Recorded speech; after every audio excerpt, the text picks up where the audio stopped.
My mother-in-law refuses to use or acknowledge my baby's name. This is from January 2026. I'm seriously at a loss for what to do here. My 33 female husband, 32 male, and I welcomed our baby girl this last summer. She's our first baby and was conceived via IVF after a long battle with infertility. As such, we spent literal years coming up with potential baby names, and this was our top choice. Her first name is quite unique, but not in a way that we think people would toss her resume because they don't like her name, if that makes sense. Importantly, the name has roots in the Nahuatl, I don't know what that is, I don't know how to pronounce that, language, aka Aztec. And while I am Hispanic, I am not Mexican, but my husband is. Her middle name is also in this language, though it is a slightly more common name. We also decided very early on that the baby would have my last name and not his. I kept my maiden name after we married, and husband felt that after all we went through, it was my right to have the baby carry my name. Period. I know that's right. His father was also an abusive POS who passed a few years back, and my husband has zero connections to that side of his family, so he had zero interest in passing on the family name. Notably, mother-in-law remarried ages ago and doesn't have that last name either. Given our complicated history, I was very superstitious about saying our baby's name out loud before she arrived. As such, we kept the name completely secret from everyone until she was born. Baby's arrival was dramatic, and she ended up being born 6 weeks early after I developed preeclampsia. Labored for 40 hours, and then had an emergency C-section. Needless to say, by the time she was here, we were so relieved to finally announce her arrival and her name. Husband messaged his mom to let her know me and baby were okay. And he sent her a picture of the baby and said, "Meet baby, first name, middle name, last name." His mother's response to hearing of the birth of her grandchild was not "congrats" or "what a cute baby," but rather, "Oh, I would have named her middle name, feminized version of husband's name, husband's last name." That's it. That's all she said.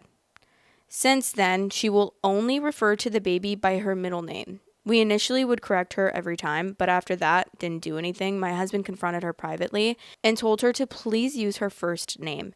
She apologized and said that she would, but then hasn't. She won't. All her text messages are asking about baby middle name. Husband corrects her every time. We went to Christmas at her house, and all of the baby's gifts had a tag with her middle name on it. I'm at my wit's end about this, and it has now officially truly pissed me off. What do I do? How do we get her to use the correct name? Husband has confronted her directly, and we both correct her every time she says the name wrong. Everything else she does is fine, and it seems extreme to withhold her grandchild from her based on this, but also WTF.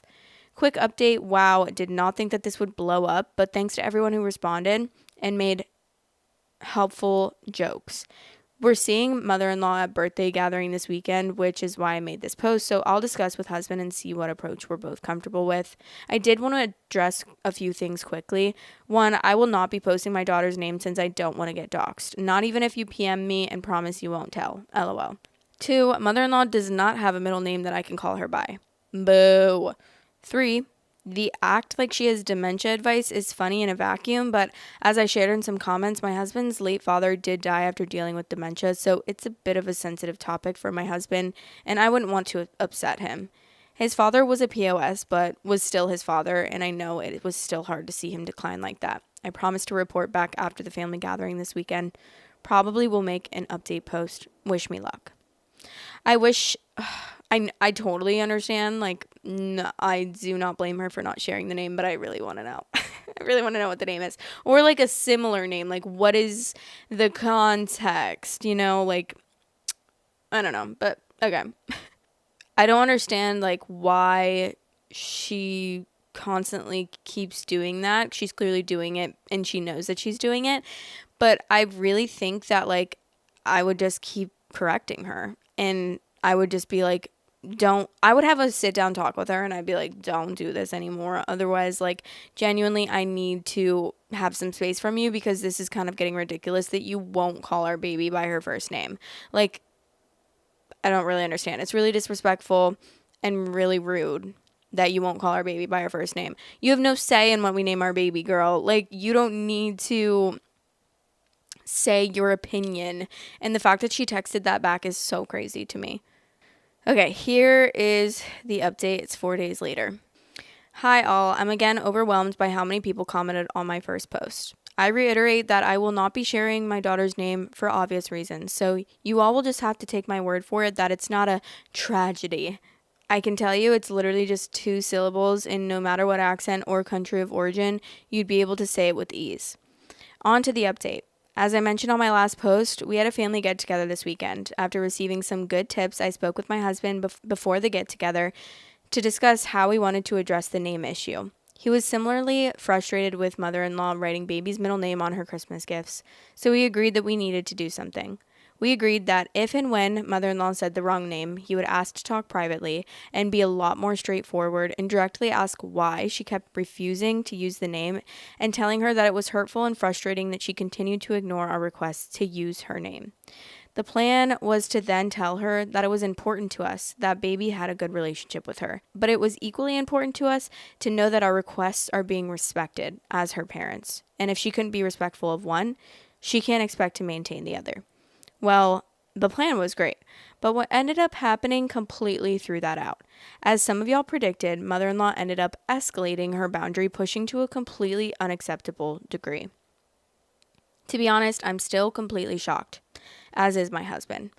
For some background, there is a member of my husband's family that he grew up in a very close proximity to, but who was never kind or even just amicable to my husband. My husband tried for years to maintain a relationship with this individual, but they were always toxic and cruel and eventually fell into hard drugs and alcohol and would always explode on my husband randomly, either by yelling at him, being violent towards him, or just the good old blowing up his phone, harassing him out of the blue. Once husband moved out of his house, the blow-ups were mostly limited to phone outbursts here and there as he was low contact with this individual. By the time we met, he saw this person maybe 3 to 5 times a year max, so it was tolerable to him. Things came to a head a couple of years ago when my husband found out during a routine traffic stop that there were several warrants out for his arrest for several minor drug-related charges.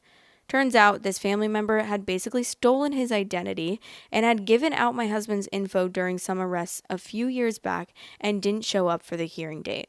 For some reason I still can't explain. All the information pertaining to that arrest was sent to that person's address and not our address that would have shown up on my husband's personal info through the state. Needless to say, it was an extremely stressful time, but thankfully I'm a lawyer, so after providing a few affidavits about my husband's whereabouts and speaking with the prosecutor, who then reviewed the arrest photos and confirmed that it's not my husband, the charges were quickly dropped. After that, I encouraged my husband to work with the therapist to work through the stress and trauma. I think he hadn't cut this person out completely because he hoped that someday they could work things out, but this was just plain unforgivable. He then decided that he was going no contact with this person, and with his therapist's help and encouragement, he drafted a very long message to my mother-in-law explaining that he never wanted to see this person again and asking her to please accommodate this boundary moving forward. Since that discussion, mother-in-law had been perfectly respectful of that boundary until this weekend. We showed up to her house Saturday and she greeted us normally and asked, "Can I hold the baby?" Of course, we said that was okay and let her hold the baby while we walked in and got settled. To our surprise, she immediately walked off to an adjoining room and we overheard her say, quote, "Say hi to Uncle blank," unquote. My husband immediately sprang into action and all but ran into the room to intercept. Apparently, mother-in-law was trying to get baby to hold his finger or something. Husband grabbed baby and brought her to me, and I promptly left the house and got her buckled into the car seat while he got our stuff together and dealt with mother-in-law. He said he was too shocked to say much more than, quote, "not effing okay," unquote, and we left right away. Husband was extremely quiet the whole drive home, so I let him be until the following day to give us both time to cool off and process. Once we got up on Sunday, we had a heart-to-heart about where things stand. For now, what we're putting mother-in-law in timeout. I voiced to my husband that whereas before I thought she was being rude and annoying, I now don't feel she is a safe person to be around because of how grossly she violated our boundaries. I also don't trust her judgment if she thinks that our daughter needs to ever be around that type of individual. Husband feels the same way and is frustrated as he had hoped that this person would never get the privilege of knowing our beautiful daughter since they haven't earned it. He's also furious that mother-in-law would essentially use our daughter to try to heal a family rift that predates her and should never place her in the middle. So that's kind of where we are now. Mother-in-law completely trampled our boundaries, and we're not going to be engaging with her for a while. I've encouraged my husband to start up therapy again to decide how he wants to move forward with her and go from there. At the end of the day, we do want her to have a relationship with our daughter, but this was a bridge too far for us, and we need to reevaluate whether the benefits of a relationship will outweigh the risks. My heart is breaking for my husband since I know that he wants mother-in-law in his life, but he agrees our daughter's safety is first, and everything else is secondary. Thank you again to everyone that commented and sent helpful suggestions. I think for now, we'll just keep mother-in-law away from the baby until we can figure out next steps. As heartbroken as I am for my husband, I'm equally proud of him for continuing to place our daughter first and keeping her away from the family drama. Here's to hoping we can figure out a safe place to land. Whoa. That really fucking escalated. Also, it's actually insane to me that the mother wouldn't also hate this individual. Like, if that happened to my son and someone used his name and screwed him over like that, I would never speak to that person again because that's my son. Like, what? What? It almost seems like they're like she's purposely going out of her way to piss these people off. And it's like, what is the reason? What is the reason? Someone said, surely there should be some legal proceedings for this uncle for using your husband's identity. OP said, we filed a police report, but they never really followed up with us. I wanted to pursue it, but husband decided the less he had to deal with that person, the better. So he never followed up with the police department. Yeah, honestly, I think I would be so, like, as long as it got dropped and my name was not in it anymore and I was not a part of that whatever arrest situation, I think I would feel a lot better and I would just want that situation to be over because that's just like a traumatic situation. You already have to deal with that person, and then on top of that, like, having them do that, that's so messed up. Stealing your identity, like, oh, yeah, thank you.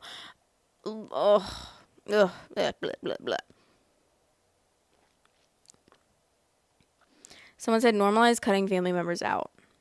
I know, but it sucks. Like, I agree, normalize that. But at the same time, like, we don't want to normalize it so much that people are getting cut out for like no reason, which obviously I'm not saying that this is no reason. I would 100% be cutting this woman off at least for a while or going very low contact. No contact for a while and then maybe like trying to build up and see if anything has changed. But for the most part, like from what I've seen, people being no contact with like their parents or like a close family member, if they try to let them back into their lives, it never ends up like, oh, they changed. They actually looked at the situation and they changed. Like, it's very, very rarely that I've ever seen that happen. But also, obviously, like, I don't want people to. I feel like sometimes it can get out of hand. Like, sometimes kids will just, like, cut off their parents and they'll see something like that comment and be like, well, I should be able to cut them off. But, like, there are good and bad reasons to cut someone off. And I'm only saying that because I think I was talking to my boyfriend's mom about that the other week, about like some Oprah thing that she watched where people were telling their stories of like why they got cut off or why their daughter cut them off or like why they cut their family members off. And some of them were like kind of iffy.